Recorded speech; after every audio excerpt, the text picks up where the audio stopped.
last week the Prime Minister damaged himself. And despite the bravery of some members opposite, he damaged his party. But most importantly, he damaged our democracy. We are fortunate in this country. Voters may not always agree with politicians. They often don't. But they do trust that disagreements are sincere, that their representatives are acting in the way that they think is in the public interest, and that we can resolve our disagreements in debate and at the ballot box. But when the Prime Minister gives the green light to corruption, he corrodes that trust.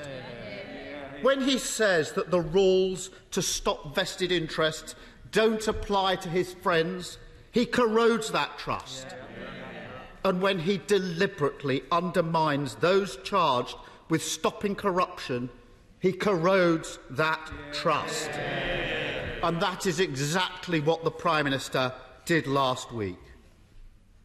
And now today, he does not even have the decency to come here either to defend what he did or to apologise for his actions.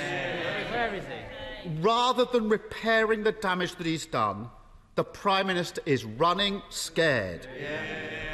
When required to lead, he's chosen to hide. His concern, as always, is self-preservation, not the national interest.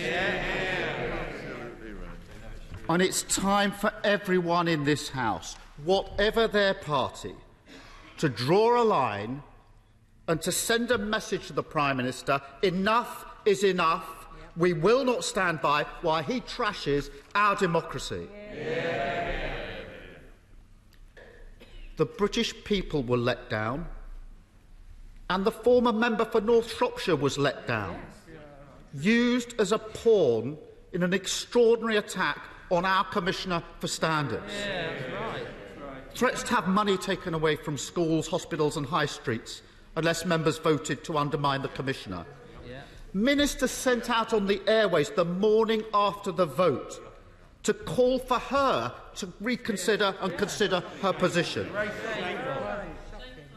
And a sham committee proposed so the government can set the judge and jury for future cases.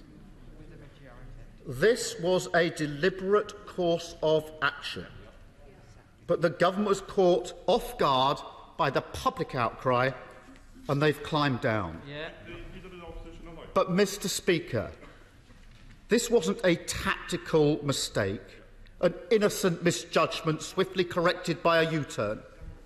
It was the Prime Minister's way of doing business, a pattern of behaviour.